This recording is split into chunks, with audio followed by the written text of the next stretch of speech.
الحمد لله الذي نحمده ونستعينه ونستغفره ونعوذ بالله من شرور أنفسنا ومن سيئات أعمالنا من يهد الله فلا مضل له ومن يضلل فلا هادي له اللهم صل وسلم على محمد وعلى آل محمد. الفاتحة.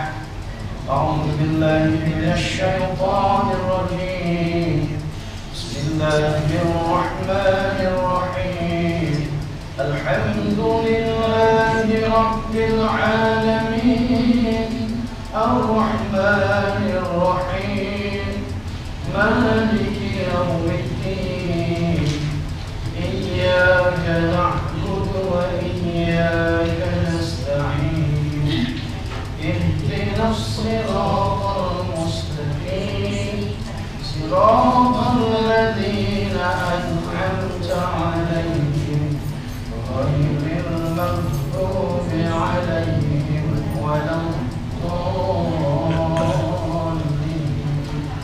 آمين.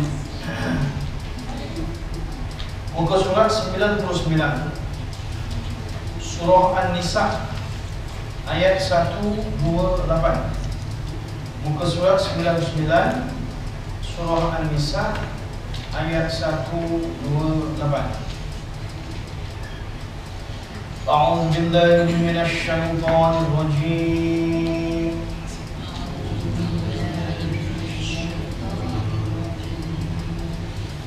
Bismillahirrahmanirrahim.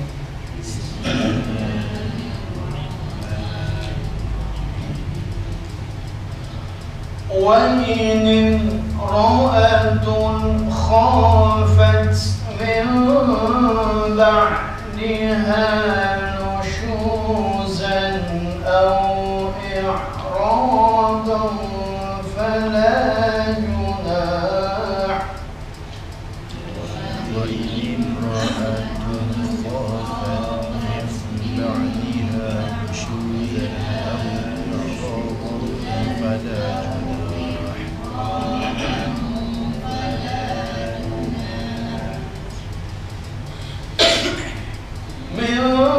بعدها نشوزا أو إعراضا فلا جناح عليهما أن يصلحا بينهما صلحا من بعدها نشوزا أو إعراضا فلا جناح عليهما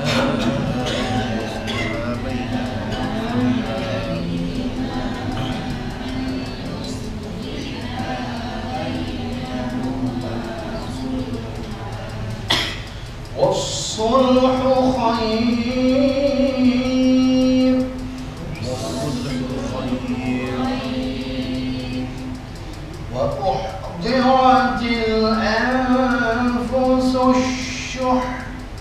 وأحضرت الأنفس الشح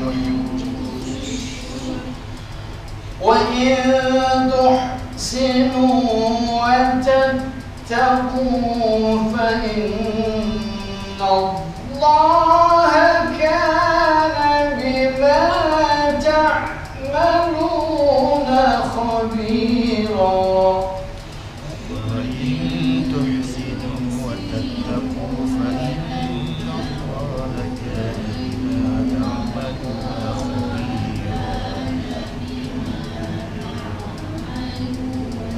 خبيرا. ولا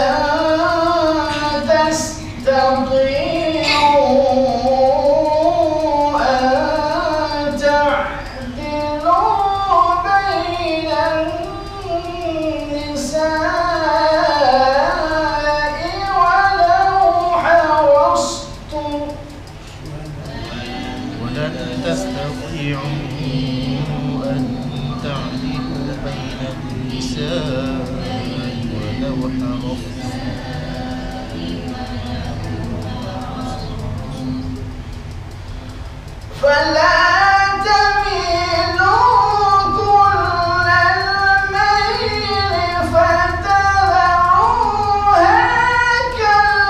كالمعلقة فلا تميلوا كل الميل فتذروها كالمعلقة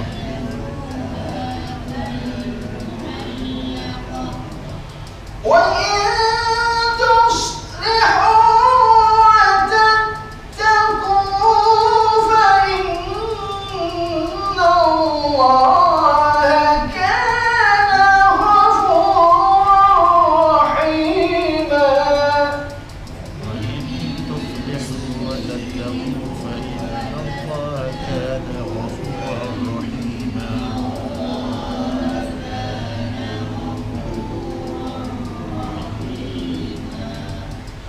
وإن يتفرقا يغن الله كلا من سعته وإن يتفرقا يغن الله كلا من سعته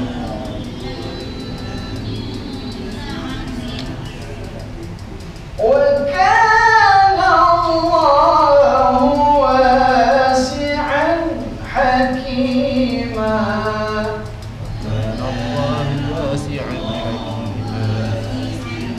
حكيما صدق الله العظيم. Kita lihat yang makna pada ayat yang telah kita baca ini. Wa inim, dan jika ra'atun, seorang perempuan, khafat, dia rasa khawatir, ya, risau, khawatir, min ba'liha, min, ya, keadaan daripada ba'liha, suaminya. Jadi apabila seorang suami, ya, yang dia rasa khawatir terhadap suami dia, nusyuzan, ya, suami dia berbuat nusyuz. Nusyuz ni maksudnya derhaka atau perbuatan buruk. Kerana dalam perkahwinan, kalau seorang lelaki, ya, ada nama istilahnya bagi seorang perempuan, seorang isteri itu nusyuz. Kalau nusyuznya seorang isteri, yakni apabila dia keluar rumah tanpa izin suami, nusyuz, yang mana dia dah keluar berhari-hari, ya, tanpa beritahu suami, ya. Dan banyak lagi yang yang pendek kata, dia telah melakukan suatu perkara tanpa izin suami, itu nusyuz. Bagi suami pula, ya, rumah tangga ini, ya, nusyuz suami ini, yakni apabila suami dia berlaku kasar kepada isteri. Suami yang kadang-kadang dia berlaku kasar, ataupun kadang-kadang ada kan dia suami yang kedekut juga, ya. Dia dapat gaji masuk poket sendiri, ya. Bini tak dibagi dia, bagi pun kadang ikutlah, sikit-sikit bagi dia. Dia tak mau tahu semua. Jadi ini juga dikatakan sebagai nusyuz. Kemudian ataupun i'radan, bersikap. I'radan ini maksudnya bersikap, dia mengabaikan. Fala junah, maka tidak ada dosa alaihima, atas keduanya. Ini atas kedua siapa? Suami isteri tadi ini. Ay yusliha, untuk keduanya, ya, mengadakan perdamaian. Bainahuma sulha, dengan perdamaian di antara keduanya. Wasulhu khair, dan berdamai adalah khair, lebih baik.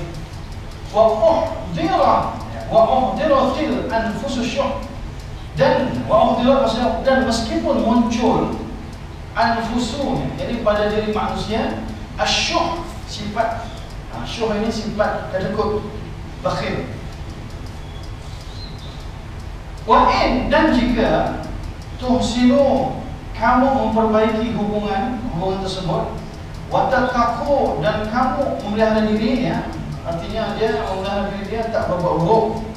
Fa innallaha, maka sesungguhnya Allah, kana, dia adalah bima ta'maluna khabira, maha mengetahui daripada apa yang kamu kerjakan. Maksudnya, tuan-tuan sekalian, asbabun nuzul ayat ini ya, telah diriwayatkan daripada Abu Daud dan Al-Hakim daripada Ummul Mukminin Aisyah. Dia telah berkata, ketika ada salah seorang isteri Rasulullah yang bernama Saudah binti Zam'ah. Bapak sekalian ya, Saudah ini isteri Rasulullah yang dia umurnya agak tua sikit lah berbanding isteri-isteri yang lain. Boleh dikatakan dah berumur lah. Dan kemudian dari segi rupa pun dia taklah cantik sangat. Kulit dia ya, agak-agak gelap sikit lah berbanding dengan isteri-isteri Rasul yang lain. Dan ternyata Saudah binti Zam'ah ini ya, dia rasa macam dan tahu sendiri, dia pun sedar ya. Sehingga apabila Rasul datang ya, datang giliran ke rumah dia, apa katanya? Ya Rasulullah, saya dengan ikhlas dan dengan rela hati memberikan sedekah pada Tuhan. Jadi maksudnya bila Tuhan datang untuk menggiliri saya pada malam ini ya, pada tiap malam, maksudnya bila waktu Tuhan datang untuk giliran di rumah saya sedekahkan kepada Tuhan ya, untuk Tuhan datang ke rumah Aisyah. Jadi bermakna dia telah rela, tak payah Nabi datang ya, bergilir ke rumah dia. Jadi disedekahkan turn dia itu ya, giliran dia itu kepada Rasulullah. Pasal apa ya? Begitulah dia ya. Dia kata, ya Rasulullah, saya ni dah dikatakan dah tua ya. Kerana Rasulullah menikahi dia tujuannya untuk apa ya? Untuk membela anak yatim. Itu yang janda-janda atau balu-balu yang miskin ya, yang perlu pembelaan. Itu Nabi kahwin dengan mereka di antara para janda dan balu-balu semacam ini. Dan dalam riwayat lain daripada Sa'id bin Mansur, daripada Sa'id bin Al-Musayyab, telah dikatakan bahawa anak perempuan Muhammad bin Maslamah adalah isteri daripada sahabat Rafiq bin Qudaish. Tetapi dia tidak menyukai sesuatu daripada isterinya. Mungkin boleh jadi kerana dah tua atau kerana yang lainnya. Maka pada masa itu sahabat Nabi Rafiq bin Qudaish ya, ada hasrat, ada ura-ura nak menceraikan isteri tadi. Maka pada masa itu isteri tadi pun berkata, wahai suamiku, jangan engkau ceraikan aku, tetapi bagilah apa yang menjadi hakku ya. Maksudnya tak apalah, jangan engkau ceraikan aku ya. Kita boleh berdamai lah. Maka ya, ini merupakan satu di antaranya berdasarkan riwayat ini salah satu asbabun nuzul ayat itu. Jadi kalau demikian tuan-tuan sekalian ya, itulah dia dalam Islam ya. Jadi sebenarnya ya, Allah bertujuan untuk menurunkan ayat ini untuk mencegah daripada perceraian. Kenapa demikian? Kerana perceraian ini ya, sekali ada satu terjadi perceraian, bergegarlah arasy Allah di langit sana. Kerana abghadul halal, perkara yang Allah benci ya, perkara halal yang Allah benci itu adalah talak. Walaupun talak itu sifatnya halal, tapi ini yang sangat-sangat dibenci oleh Allah Subhanahu wa taala dan sangat-sangat disukai oleh syaitan, laknatullah. Jadi oleh sebab itu ya, Allah turunkan ayat ini. Apa tujuannya? Bila dah suasana dah lain macam ya, dah renggang ya, maka isteri boleh awal-awal mengatakan, wahai suamiku ya, tak payah bercerailah, kita berdamailah. Kalau sekiranya ya, dia ada ura-ura nak menceraikan, tak apalah ya, duit belanja pun tak bagilah, setakat sikit dia tak apa, umpamanya ya. Jadi yang sebagainya bolehlah untuk abang gunakan lain. Jadi ini boleh ya, satu perdamaian. Apa tujuannya? Tujuan untuk mengekalkan tali perkahwinan tersebut. Coba tuan-tuan puan tengok sekarang ni ya, dekat pejabat agama, angka perceraian begitu meningkat. Oh, dahsyat. Pasal apa ya? Disitulah ya, terutama orang-orang muda baru kahwin ya, 4-5 bulan kahwin dah bercerai. Bukan setakat orang muda saja, orang tua pun sama juga ya, nak kahwin lagi ya, kesudahannya apa ya, bini tua tak bagi, dicerai apa, dia nak kahwin bini muda. Banyak kes macam berlaku. Jadi ya, Islam telah memberikan satu solusi, ya, satu keputusan, ya, satu penyelesaian. Jadi di sini artinya ya, perdamaian. Wasulhu khair, perdamaian itu adalah lebih baik. Wa uqtilatil anfusus syuh, dan meskipun muncul ya sikap pada diri manusia itu asyuh, yaitu adalah tabiat bakhil, tabiat kedekut. Betul sekalian. Jadi inilah ya, yang dikatakan dengan dalam masuk ayat ini bahwasanya Allah ya, inginkan ya, keutuhan dalam rumah tangga. Pasal apa? Ya? Kerana apabila terjadi perceraian, ya, maka seronoklah syaitan. Kerana tuan sekalian, syaitan ini kan ada berbagai macam. Ada yang kerja dia untuk mengganggu orang, ya, terutama orang yang pergi pasar, ya, orang yang pergi pasar, yang pergi pasar malam. Di situ ada syaitan bernama Zalnamun. Dipacakkan bendera dia, ya, diganggu oleh manusia ya, supaya dia leka sehingga tertinggallah sembahyang, leka dengan suasana di pasar. Dan ada juga syaitan yang mengganggu rumah tangga manusia. Anak Adam ini, kita sebagai umat, sebagai hamba Allah, orang-orang Islam ni yang rumah tangga, dasim, ya. Nama dia dasim. Dasim ini kerjanya mengganggu ya, supaya bercerailah ya, hubungan ya, suami isteri.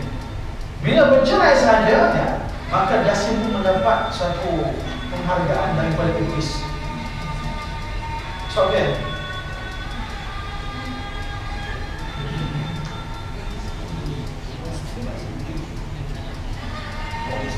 Belumnya. Oh ya. Kemudian walan tastati'u, dan kamu tidak akan mampu ta'dilu, untuk kamu berlaku adil bainan nisa, di antara isteri-isteri kamu. Jadi Allah telah menyatakan, wahai manusia, kamu takkan mampu berlaku adil ya, sesama isteri-isteri kamu.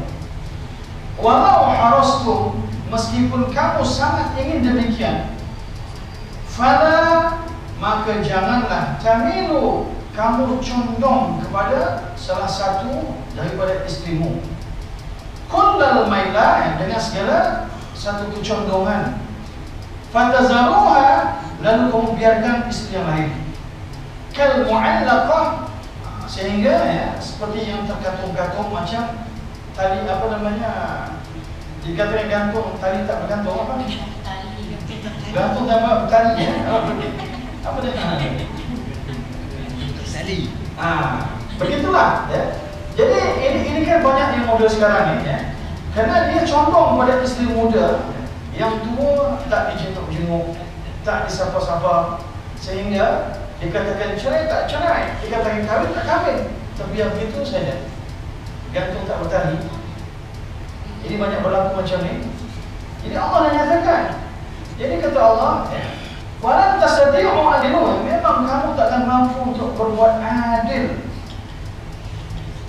Orang lelaki ya, Allah bagi ya, pilihan, fankihu ma qabalakum minan nisa masna wa thulasa wa ruba'.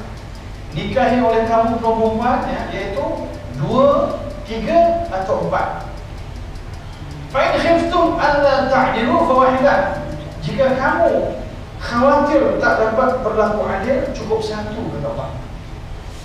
Tapi kalau orang yang dia rasa boleh adil ya, tapi adil ini kata Allah ya, tak sepenuhnya. Rasa-rasa dia boleh berbuat adil ya, maka silakan. Jadi dengan demikian, kalau kita lihat kan sekarang ada ya, kita dengar baru ini ya, dekat Singapura ya, seorang lelaki yang bini dia berapa? 8 ya. Dia kahwin, ya Allah ya, kejap kahwin, jumlah melebihi daripada 4. Kota yang sebenarnya adalah 4 mengikut Al-Quran. Ada satu dekat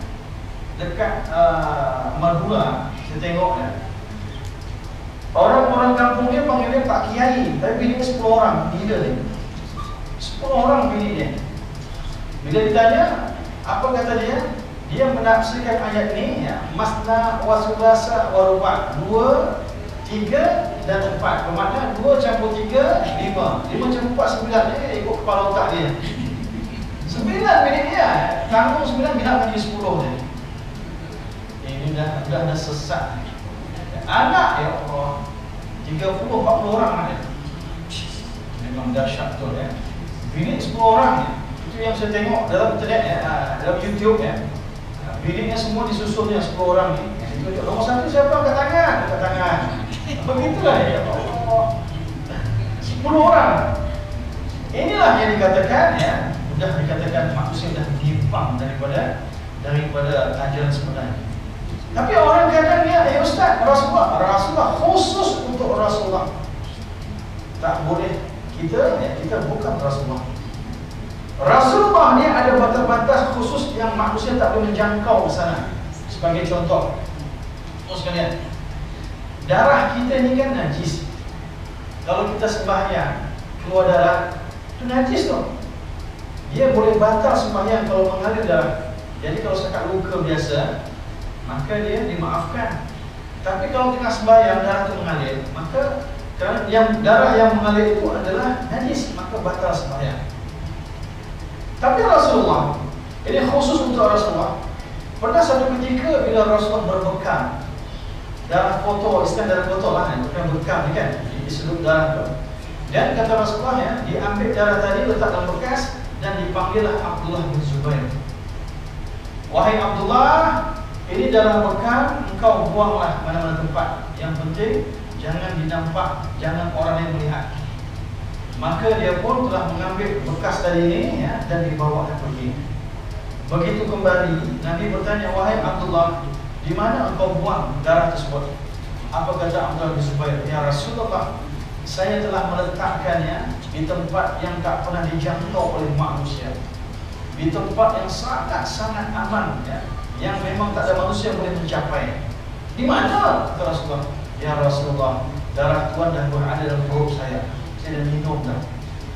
Nabi tersenyum. Dan apa kata Rasulullah? Apabila seseorang yang bercantum sesuatu daripadaku ya, menyatulah ya, maka akan diharamkan dia daripada api neraka. Ustaz, darah Ustaz, itu untuk Nabi khusus. Nabi ya, insan yang mulia, yang suci di muka bumi Allah.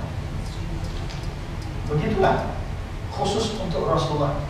Jadi Rasulullah ini ya, dia berkahwin.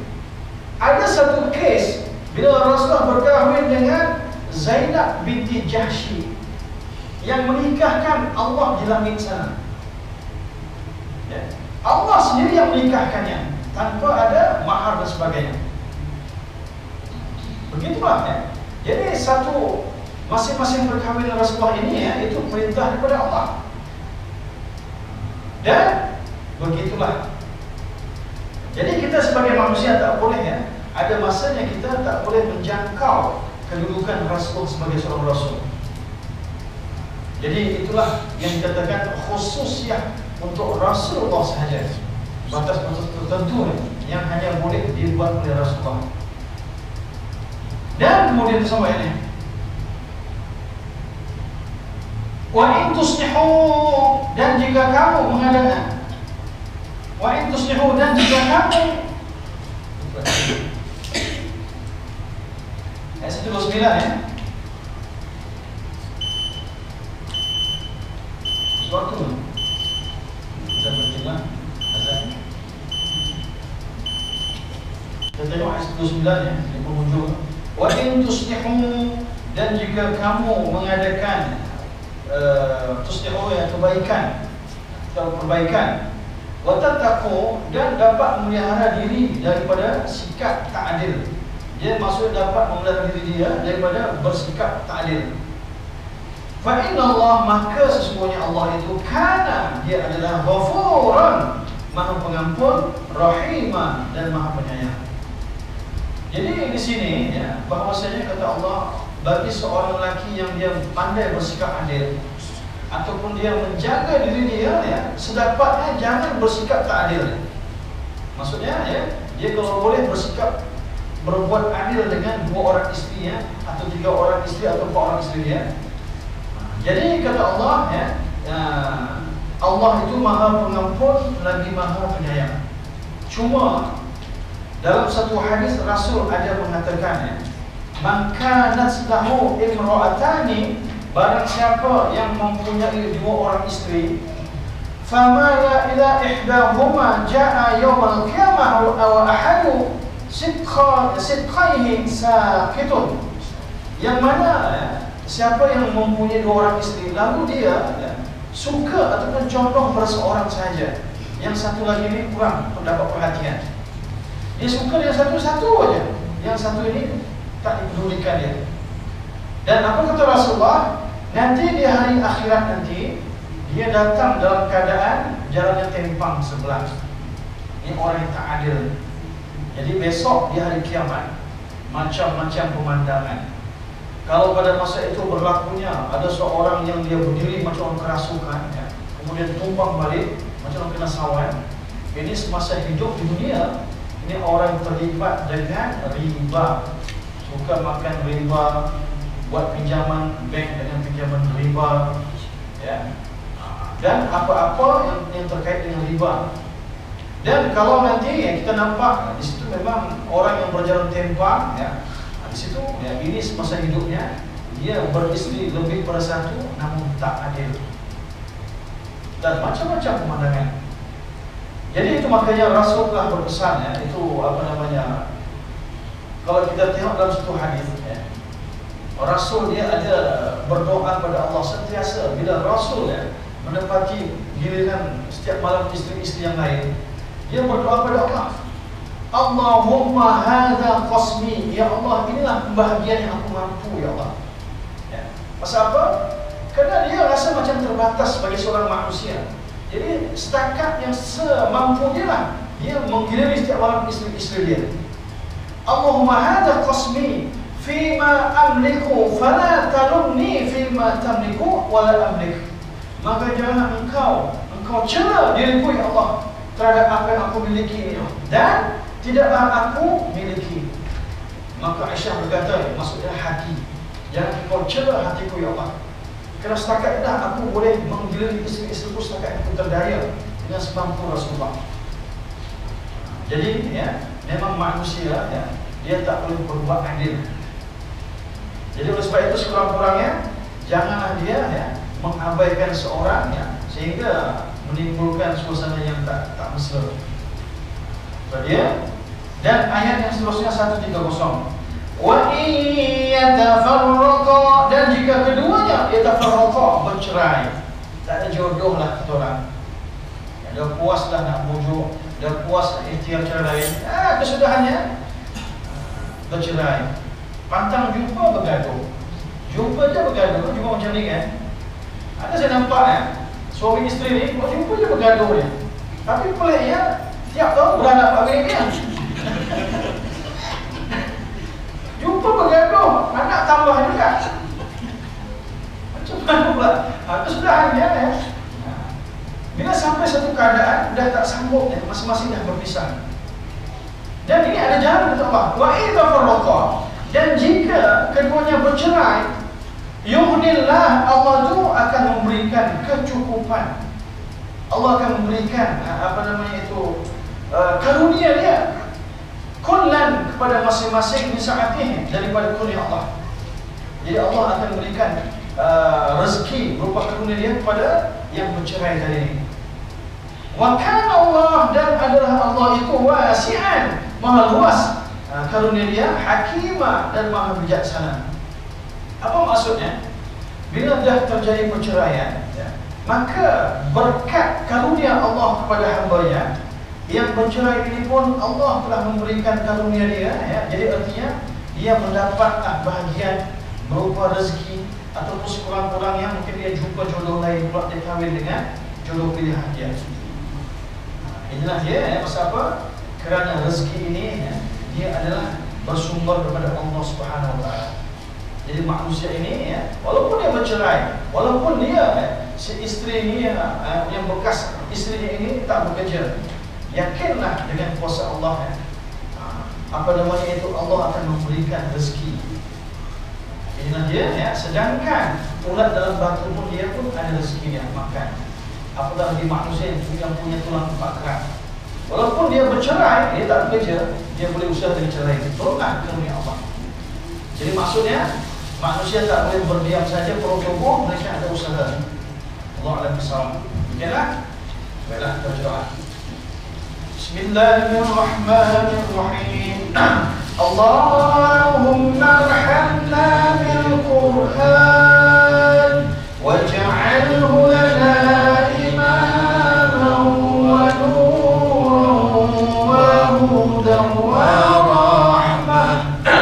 Allahumma dhakkirna minhu ma nasina wa'allimna minhu ma jahilna warzuqna